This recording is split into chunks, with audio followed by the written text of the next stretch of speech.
souvent, quand on parle de diversité, on pense à culture, identité, ethnique, on va dire, ou nationale.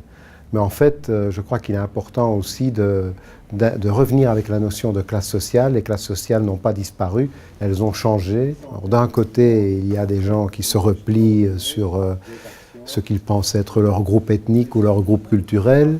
D'un autre côté, il y a aussi des gens qui essayent de tisser des liens. Et donc l'idée, c'est de voir qu'est-ce que ça donne, ces deux tendances contradictoires, dans un contexte où il y a une grande instabilité géopolitique mondiale, mais qui se marque aussi à Liège, et aussi dans une période où il y a des difficultés économiques très très fortes.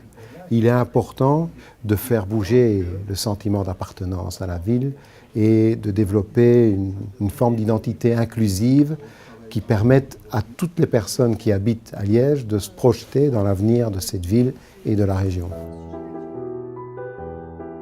À Stade, c'est l'image de notre société. Il faut savoir qu'au Standard, on a 23 000 abonnés et ces 23 000 abonnés, ils proviennent des quatre coins de la Belgique. Et donc, nous, on essaye de créer du lien entre différents groupes, même si au départ, la mission était de cerner cette problématique de la violence dans et aux alentours des stades de football.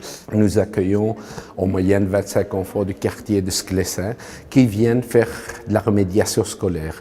On fait aussi des activités extrascolaires, c'est d'amener ces enfants à fréquenter des lieux culturels. On leur donne des clés, à s'inscrire à la bibliothèque du quartier, à fréquenter le musée Cursus, à aller à l'Archéoforum. Je sais qu'un sport en équipe, ça va réunir plusieurs personnes, tout comme la culture. Comme aussi, ça peut causer aussi certaines différences, vu que dans une même équipe, on n'est peut-être pas tous d'accord. Comme aussi le choc des cultures, que je pense qu'il y a quelque chose ici d'impressionnant à Liège. Vu toutes les cultures qu'on a ici aujourd'hui, je trouve ça super intéressant de pouvoir essayer de se mélanger et de s'ouvrir justement à d'autres personnes, d'essayer d'apprendre sur la culture d'autrui et de voir ce que ça peut donner.